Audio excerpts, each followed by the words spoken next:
Hello everyone, this is Vanessa from NeuroTitans. I am going to talk a little bit more about our strength and weakness inventory. We have developed for this program 2 inventories.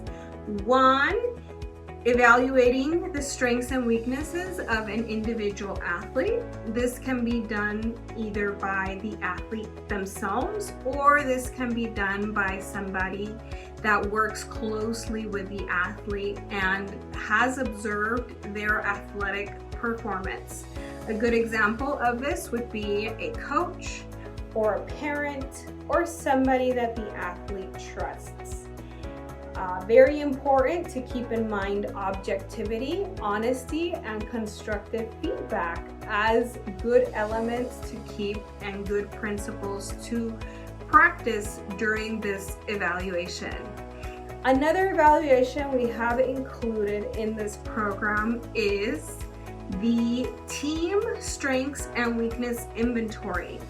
It is a group evaluation, so we are seeing what skills and what methods are working for the team and what skills and methods are not working for the team or need to be looked at a little bit closer.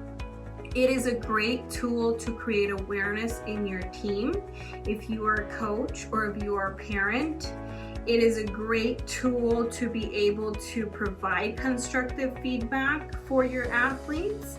And it's a great tool to see what activities or what skills can help that particular team enhance that cohesion. Cohesion being the way that the team interacts and how united that team is performing. So 2 evaluations, both with the goal to become aware of where our strengths are.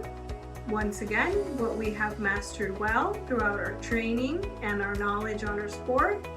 And 2, how our team is performing as a group.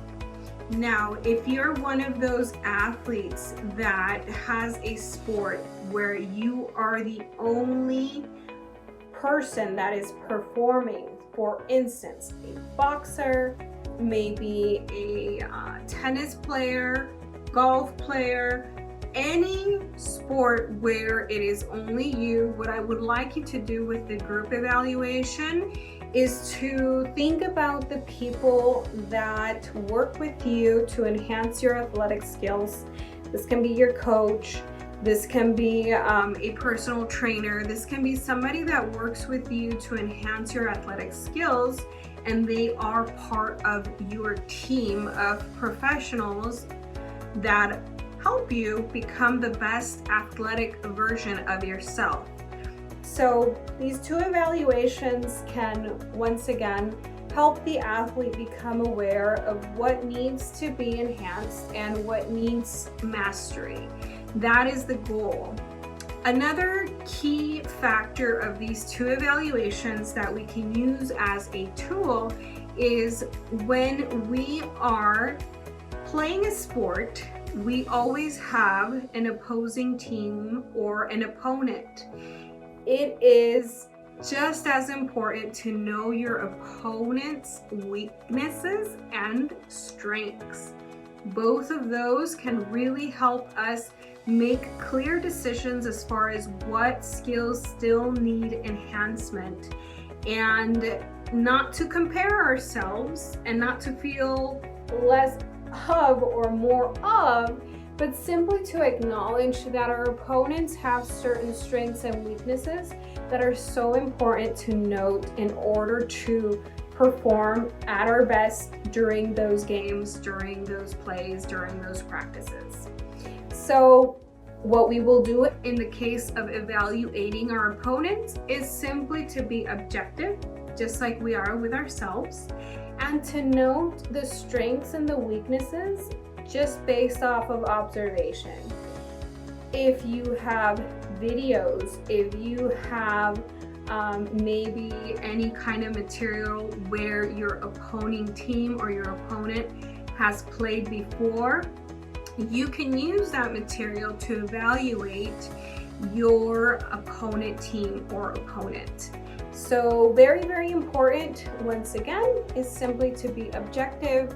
And then once you have your results, you've done your evaluation on yourself, you've done your evaluation on your team, you've done your evaluation on your opponent or opponent team, what you can do is start to note where those strengths and weaknesses are and make goals.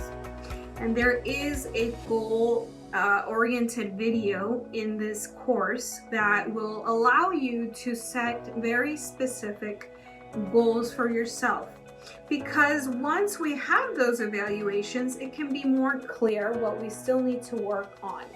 A lot of times we spend a lot of times on our strengths because that makes us feel great about our performance.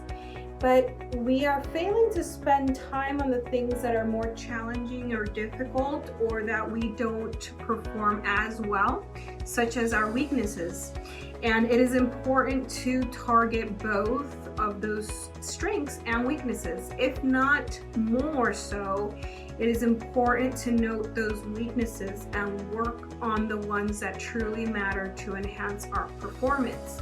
Or I should say, because they all matter, I should say the ones that we really need to be ready for our next game. That is super, super essential.